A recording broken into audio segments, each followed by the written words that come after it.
Let's go over the InfoCenter. I'm here in the InfoCenter tab within Ant. Now what the InfoCenter allows you to do, it allows you to store documentations either internally within your business or even documentation that you can publish to the web. In fact, the tutorials that you're watching now were all created within the InfoCenter. So here within the InfoCenter we can create documents. This shows us all the documents created. I just created a service, sales, marketing, inventory, human resource, accounting. And then within each of these documents you can create subdocuments. And you do that simply by coming over to this box, clicking on it, and saying add a new group. So let's add a group and call it management.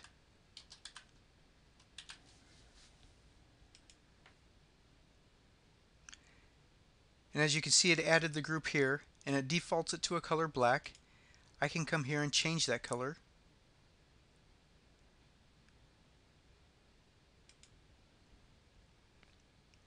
And make it any color I want. Also from here we can come in and rename the group or add a subgroup as I did down there in accounting, or even delete the group. Now once we have the defined groups that we want, we can add documentation.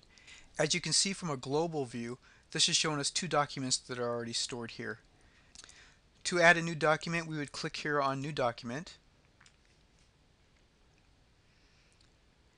and we'll give it a name. We're going to store this documentation in payroll, as our other two are already stored there: employee check disbursement and commissioned employees. I'm going to make documentation on salaried employees. And then we can fill in all the guidelines and documentation right here. Now we want to come to groups, and these are the groups that we created here on the left. And I'll go to accounting, and when I go to accounting, as you can see, it's pulling up the subgroups, and I'll click on payroll. And so it's applied it to that group, and you can apply documentation to more than one groups. And as I mentioned earlier, our tutorials were created right here in the InfoCenter. And how I did that was I simply went to the video tab and uploaded the video of that tutorial, gave it a title name, and in the documentation wrote a subtitle under the video. Over here in the Related tab, you can add related documents to there, which would be subcategories.